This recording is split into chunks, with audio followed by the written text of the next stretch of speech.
PVC, dá para explicar essa queda de rendimento que o Palmeiras teve? Porque a gente falando, né, poucas semanas atrás, poucas rodadas atrás, na 31ª rodada, se não me engano, o Palmeiras tinha chegado a 3 pontos de vantagem e 2 vitórias a mais. Já era de Palmeiras com a mão na taça. O que a gente falava naquele momento era isso. É a gente, modo de dizer. Não, a gente, eu digo assim, de uma forma... Não, a gente, eu digo assim, o debate era esse, a discussão era essa. O Palmeiras já está com uma mão na taça, e aí 5 rodadas se passaram e tudo mudou. E aí o Palmeiras tem 2 pontos em 15. 2 pontos em 15. 2 pontos em 15 disputados. O Flamengo, ainda que o Flamengo tenha oscilado um pouquinho, mas fez a sua parte, teve uma trajetória muito mais linear e a coisa se inverteu. O que explica essa queda? Primeiro que assim, quem falou que estava com a mão na taça quando tinha 2 vitórias a mais e 3 pontos a mais, esqueceu de olhar que era Mirassol e Santos, os 2 fora de casa. Então... A gente estava aqui, Danilo falou isso, foi um dos que falaram, você lembra? Eu não tenho nada para ver com o Danilo. Não, nem eu, não estou falando você, não, PVC. Eu estou dizendo assim, o debate era esse. Não, tudo bem. O debate. Mussetti vai lembrar que a gente estava discutindo isso aqui. Não, a discussão era essa. Mas, então quer dizer que assim, não são só os técnicos que erram, nós também erramos. Não, mas é claro que a gente... E quando a gente quando a gente analisa o que vai acontecer depois, eu nem considero um erro, é um debate mesmo. A gente está projetando. A gente só pode analisar o que passou, não dá pra gente adivinhar o que vai acontecer. O Palmeiras tinha uma vantagem, não era para perder 13 pontos de 15. Não era para perder. O que aconteceu nesse período? Porque você pode dizer perfeitamente assim, você espera o quê? A entrevista da Leila Pereira, que nós vamos ver daqui a pouco, é muito boa. Porque ela fala, não posso terceirizar responsabilidade, a responsabilidade é nossa. Ela tem toda a razão no que ela falou. Nem todo técnico na história do futebol fez isso. Tele Santana não fez, Zagallo não fez. O Zagallo não foi lá dizer assim, perdemos a Copa porque a França foi melhor. Não, se passou a coletiva inteira discutindo por que o Ronaldo não entrou em campo se ele tinha tido uma convulsão. Então isso é mais velho que andar para frente também. A gente passa a vida inteira. Você vai dizer o quê? Entramos e perdemos porque o adversário foi melhor. Aí o cara faz outra pergunta, aí o cara repete, não, o adversário foi melhor. Aí faz outra pergunta, você fala, o adversário foi melhor que a gente. O que aconteceu nesses 5 jogos foi que o adversário foi melhor que o Palmeiras, o Flamengo foi melhor. Por quê? Aí você vai dizer, bom, o que aconteceu? Tem uma série de variáveis. Aí você vai dizer que tem uma série de variáveis, o cara vai falar assim, tá passando pano, essa expressão horrorosa. Você não pode analisar que está passando pano. Você não pode olhar os dois lados, você está em cima do muro. Não se trata disso. Se você não quiser dizer simplesmente o Flamengo foi melhor nesses 5 jogos, a gente tem que começar a considerar as possibilidades do que aconteceu. A data FIFA atrapalhou? Claro que atrapalhou. Então o Palmeiras perdeu por causa da data FIFA? Não, ninguém falou isso. Ninguém disse isso. O Palmeiras tinha a obrigação de ganhar do Santos e do Vitória, apesar da data FIFA. Mas interferiu? Claro que interferiu.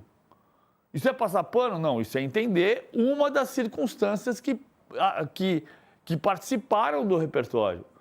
Você tem um jogador que vai... Dele, né? Não, tem um jogador que vai e não treina, que volta e não treina, e entra em campo. Você fala, mas o cara está em campo. Sim, mas ele não treinou com o time. Isso tem interferência? Tem. Isso é o fator decisivo? Não. Qual é o fator decisivo? O Palmeiras jogou mal. Outro fator, quando o Abel fala do STJD, teve interferência? Teve. Para o Vitor Roque jogar também. Para o Bruno Henrique jogar, para o Vitor Roque jogar. Teve interferência? Teve. Foi decisivo? Não. Foi por causa disso que o Palmeiras foi pior que o Flamengo? Não. Mas tem participação no resultado? Tem. Isso é passar pano? Não. Eu estou tentando entender todas as noções. Tudo que participou do repertório. Fato é, o Palmeiras jogou mal 5 jogos. Por que jogou mal 5 jogos? Por uma série de fatores que interferiram nisso. Os fatores têm interferência, não são necessariamente decisivos. E o Abel ontem, depois da partida, na entrevista coletiva, mais uma vez ele deu declarações fortes, para dizer o mesmo. Vamos ouvir o Abel Ferreira. Eu não vivo com os Cs. O que eu te posso dizer é que, falando sobre isso e sobre as minhas decisões, depois do jogo contra o São Paulo, depois de estarmos a ganhar 2-0 e termos virado o jogo para 3-2, muita coisa mudou. E se aquele penalti tivesse sido marcado, o nosso goleiro ia defender e nós íamos virar para 3-2 e não tinha acontecido tudo o que aconteceu até agora. E se, depois desse penalti, muita coisa mudou. Nomeadamente o árbitro dessa competição ficou pendurado não sei quantos meses. Será que os outros árbitros não ficaram com medo de apeitar, por exemplo, o penalti que houve no Maracanã? Se nós compararmos o penalti que houve com o Maracanã com o Arrascaeta em casa do Palmeiras na primeira volta, será que há muita diferença? Será que há diferença naquela bola que bateu no jogador do Vitória, que ele corta? Nem ao VAR foi ver. Portanto, será que os árbitros não ficaram todos com medo que a CBF os castigasse e que a seguir o SJD ainda lhes fosse dar mais não sei quantos dias de castigo, coisa que eu nunca tinha visto em 5 anos aqui no Brasil?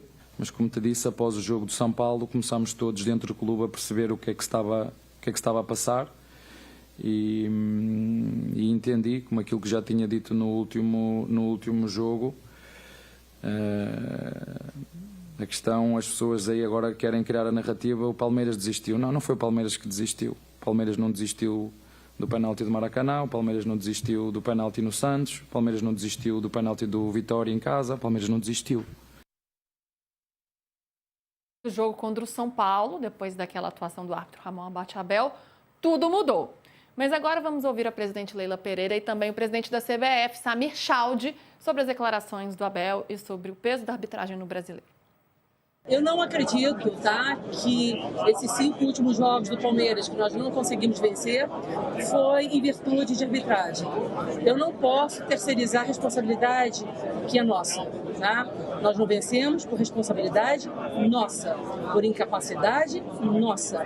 Isso é muito claro para mim, isso é muito claro para o diretor de futebol e eu acho que também é muito claro, tá, para o nosso treinador. Então, o que a gente vai fazer? Vamos tentar corrigir, não é, esses problemas que ocorreram nesses últimos 5 jogos. Então, eu não concordo, eu não gosto, vocês me veem muito pouco falar sobre arbitragem, sobre problema de calendário. Eu acho que a realidade que nós temos é essa e nós temos que lutar, não é, para superar essas dificuldades. Essa dificuldade não é só do Palmeiras. Os erros da arbitragem não é só do Palmeiras, são com todos os clubes. Olha, a gente vê cada rodada, as falas mudam, as opiniões mudam. Quando há um erro que favorece a equipe, ninguém fala. Quando há um erro que desfavorece, falam. Então, para mim, é muito natural. Acho que os erros acontecem, mas a gente está trabalhando para melhorar todo o nosso futebol e também melhorar nossa arbitragem. Ouvimos aí, Chaldi e Leila falaram no evento da CBF, no Summit, hoje pela manhã, depois, é claro, do jogo de ontem. Vou jogar pro Mussete, também pro Latifi, mas PVC, o Abel, para bom entendedor, um pingo é letra, né? Para mim, ele coloca na conta da arbitragem, ele ainda fala, sábado é outra coisa, é competição Comebol, é tudo diferente. Para mim, ele coloca uma responsabilidade grande na CBF e no STJD, o desfecho desse campeonato brasileiro. Eu acho que o discurso dele ontem foi muito nessa direção, mas não foi só nessa direção. Por exemplo, ele botou a culpa no Aníbal. Ele admite, né, que o Palmeiras teve uma queda de rendimento, mas ele gasta muito mais energia falando sobre isso. Ele tinha prometido no sábado que ele falaria sobre a narrativa do Campeonato Brasileiro na hora que ele achasse adequado, ele achou adequado ontem. Mas eu acho assim, eu acho que tem um erro de falar sobre a arbitragem, mas eu não acho que ele falou só sobre a arbitragem. Ele botou a culpa no Aníbal, o que é limite ali para o relacionamento de vestiário, ele botou a culpa muito no Aníbal. O Aníbal, ele não falou isso dessa maneira, mas eu vou falar. O Aníbal fez um pênalti burro, né? A jogada foi estúpida. Ele admitiu o pênalti do Giai, ele contestou a expulsão do Giai, mas ele admitiu que o pênalti do Giai foi pênalti. Por que ele contestou a expulsão do Giai? Porque o Giai teve uma disputa de bola. E ele fala, cara, você puniu 2 vezes, teve o pênalti e a expulsão. Que numa disputa de bola não se pune. Foi erro. O Paulo Sérgio Oliveira falou isso ontem. A expulsão do Jair foi errada, o pênalti foi bem marcado. O pênalti foi perfeito. Foi pênalti, evidente. Mas não era para expulsar o Jair. Não fez a menor diferença, eram 42 do segundo tempo. Não foi o que mudou, 40 do segundo tempo quando foi o pênalti. Não foi o que interferiu no jogo.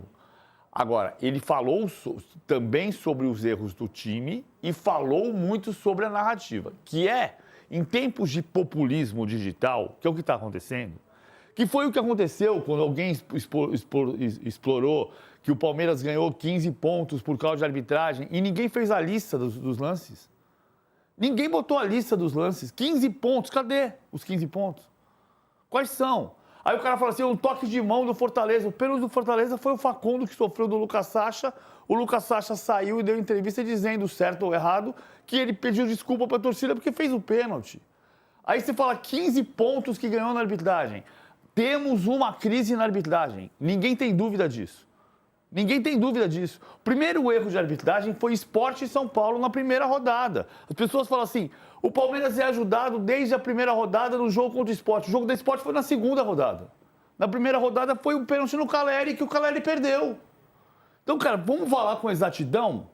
Vamos falar com clareza? Tem uma crise na arbitragem que interfere em todos os jogos, todos os dias, em todas as rodadas.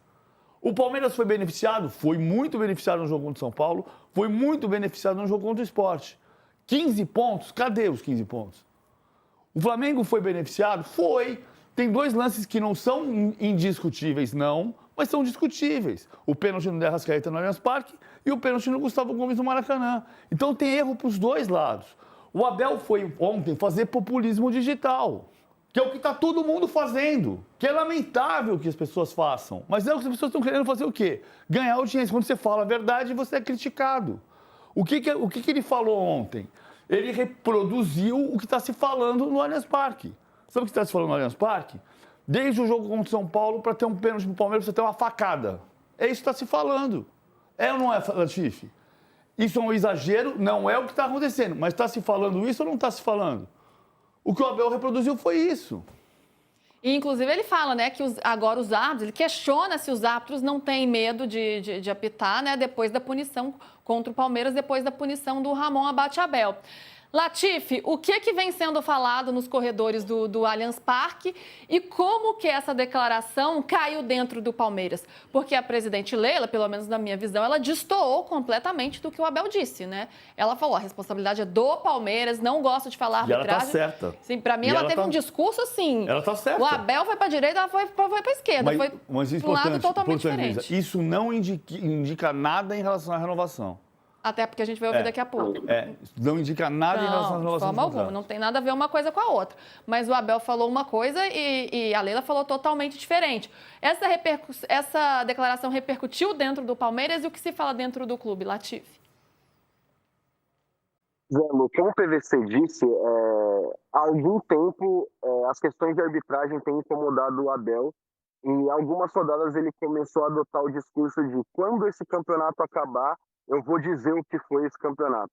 Essa insatisfação dele com a arbitragem e com o STJD passa por essa fala. O Abel acredita que depois do jogo contra o São Paulo, como ele mesmo falou, tudo mudou e do elenco do Palmeiras também existe esse entendimento, né? Tanto é que a gente, quando ouviu o Abel dizer, não só nesse último jogo, né, depois do jogo contra o Fluminense, ele fala que o Palmeiras entregou os pontos já nesse campeonato, passa também por isso, porque a insatisfação foi grande em parte contra o Vitória por conta daquele pênalti que o VAR não viu, que o jogador do Vitória corta com o braço dentro da área, e aí acabou que o Palmeiras se desmotivou nesse sentido, né? Tanto é que o Abel ontem poupa dando um hino na Libertadores, né? A gente usou esse termo, mas a maior prova disso é ele deixando os jogadores titulares em São Paulo, né? A maioria que eram titulares, para apostar todas as fichas da Libertadores. E outra questão que o Abel já se preparou, como eu falei no início da minha participação, é de que se o Palmeiras não vence a Libertadores, o discurso está pronto. O Palmeiras, ele vai dizer que o Palmeiras passou por uma temporada de reformulação muito grande, muitos nomes saíram, só o Veiga, o Everton e o Gomes ficaram desde que ele chegou. Então, querendo ou não, o Abel ele tem essa justificativa. E ontem, quando eu estava assistindo o jogo com os torcedores do Palmeiras, eles não ficaram tão chateados com a derrota para o Grêmio, porque a própria torcida já entende que o foco é a final. Isso passou pelo Abel, hoje a Leila também falou e a torcida também já comprou esse discurso. O problema não é a temporada desse ano, e também o que foi ano passado, né? O Palmeiras no ano passado só conquistou o Paulista, e o Paulista já não satisfaz a torcida do Palmeiras. A torcida do Palmeiras cobra muito forte e pensa que esse título da Libertadores vai salvar o ano, virou a salvação do ano, porque se a gente for analisar, o Palmeiras gastou 700 milhões em reforços e ontem, onde o elenco deveria se provar, não aconteceu, né? Ô, Mussete, pensando nisso, será que o Abel realmente acredita nisso que ele está falando? Ou é uma estratégia para mobilizar o time dele, para chegar na final da Libertadores nesse discurso de nós contra eles, para criar toda uma mobilização e, né, balançar, mexer com os brios do time, para o time conseguir render ainda mais nessa final? Como é que você vê isso? Quero te ouvir sobre essa história e sobre essa dissonância também entre Leila e Abel sobre este tema, né, gente? Isso não quer dizer que os dois tenham algum atrito, muito pelo contrário, a Leila sempre muito alinhada aí com o Abel. Ô Lu, o Abel gosta de construir narrativas, desviar o foco. Eu não duvido que as palavras tenham sido mais uma vez pensadas, porque hoje a gente está falando talvez mais do Abel do que a crise técnica do Palmeiras, crise tática, que envolve a comissão técnica. Mas eu queria me ater apenas às palavras que foram ditas, tanto pelo Abel quanto pela Leila. A Leila, por exemplo, tem muita gente dizendo que ela é fechada com Samir Chaldi, que ela não defendeu a CBF para não... Enfim, pensando nas palavras ditas, a entrevista da Leila Pereira foi excelente, mais uma entrevista corajosa, como tem que ser, e a entrevista da Abel Ferreira foi terrível. A crise de arbitragem é histórica, não é de hoje, é para todos os lados. O Abel não ficou nervoso assim naquele pênalti, muito pênalti. É o maior erro da arbitragem dos últimos anos, o pênalti no Tapia. O Abel não ficou assim, inclusive falou que não era pênalti pelo critério. A maior crise que existe hoje, a crise mais importante que existe hoje, na semana da final da Libertadores, é a crise técnica e tática do Palmeiras. Isso passa pelo Abel Ferreira. O motivo não é a crise de arbitragem. A entrevista do Abel é muito ruim. É quase que conspiratória. Existe um movimento, os árbitros estão com medo. Não, a torcida do Palmeiras está com medo da final porque o Palmeiras não está jogando nada. Isso passa pelo Abel Ferreira. O Palmeiras jogou muita bola contra ele, deu muita bola. Apresentou problemas contra o Juventude, quando o Carlos Miguel faz várias defesas. Contra o Santos vence, mas o Santos teve ali a bola que o Gustavo Gomes tirou em cima da linha. O Santos capengando, jogou contra o Palmeiras sem o Neymar e competiu. E depois são 5 jogos horríveis do Palmeiras. Não existe arbitragem, calendário, questão física, nada que justifique o futebol que o Palmeiras não está jogando. A crise que mais importa hoje é a crise técnica do Palmeiras às vésperas da final da Libertadores. Então ele pode tentar desviar o foco, não cola mais. O torcedor do Palmeiras não está confiante para a final porque o Palmeiras não está jogando nada. E isso passa pela comissão técnica. Eu estou de acordo com você, mas ele não estava nervoso na entrevista de ontem. Ele estava nervoso? Vamos ver. Não, ele não estava nervoso na entrevista de ontem. Ele falou com absoluta calma, falou para ter falado bobagem, como eu falei, fez populismo digital, que na verdade não é nem digital, né, porque não está na internet. Ele fez populismo, que é o que estava todo mundo, que foi o que o Boto fez contra o Bahia. Não foi no dia que o Flamengo perdeu do Bahia que ele falou: precisamos olhar para todos os erros que estão acontecendo. O campeonato manchado. Eu vejo que foi parecido. O que acontece, o que é o grande problema que a gente tem, Mussete, é que a gente tem o campeonato da gritaria. Um grita do lado de cá, o outro acha que tem que gritar do lado de lá. E aí todo mundo fala bobagem. Acho que o Abel falou bobagem ontem e acho que o Boto falou bobagem antes. E aí vira o campeonato do grito. Quem vai... Não, no grito não e vamos ganhar no grito. Mas aí não é porque o outro falou que justifica, claro né? Que não. Sim. Claro que não. Não justifica. Nada justifica. Mas assim, ontem eu o acho Abel perigoso falou... esse tipo de discurso. Eu falo narrativa e eu tenho repetido essa palavra porque é isso, né? O seu jeito de contar essa história. Mas a história cada um está contando uma história a seu favor. É o Wagner Moura. Sendo que o campeonato está sendo decidido em campo. É o Wagner Moura total. A verdade acabou. A verdade acabou, não pode acabar. A verdade é verdade. São 15 pontos. Não, mostra a lista. Já cansei de fazer matéria desse tipo, Mussete. 15 pontos para cá, 10 pontos para lá. Mas a gente sempre deu lista. Aqui foi esse jogo, esse jogo, esse jogo, esse jogo, esse jogo, esse jogo, esse jogo. 15 pontos. Beleza, quais são? Onde estão? Então, o Palmeiras foi muito beneficiado no jogo contra o Sport, no jogo contra o São Paulo. Pode ter tido outro jogo também. Pode ter tido. Posso ter esquecido algum aqui. Esses dois são indiscutíveis. Não foi pênalti no Veiga e foi pênalti para o São Paulo. Indiscutível. Agora, tem erro para o Corinthians, para o São Paulo, para o Atlético, para o Grêmio, para todo mundo. Nós vamos fazer o que se fez em Portugal? Quem grita mais alto leva? Leva? É isso que nós vamos fazer? É isso que a gente quer fazer aqui? É o que Não está é. acontecendo, né? É o que está acontecendo. Exatamente. E aí eu concordo com o Musetti no sentido de que, os erros de arbitragem não justificam a queda de rendimento do Palmeiras e é por isso que o Palmeiras está perdendo o Eu campeonato. acho que o Abel não estava nervoso ontem na entrevista. Ele falou bobagem em tom baixo. Não, mas ele quase cria uma teoria conspiratória de fato, né? Porque fica esse populismo de um lado e do outro. Os dois o lados versus. já criaram, os dois estão embarcados. Vamos disputar quem está falando mais bobagem. E o torcedor embarca muito, muito nessa, né? Tá difícil ter uma visão assim neutra sobre as coisas, imparcial sobre as coisas nesses tempos que a gente vive, nesses tempos complicados.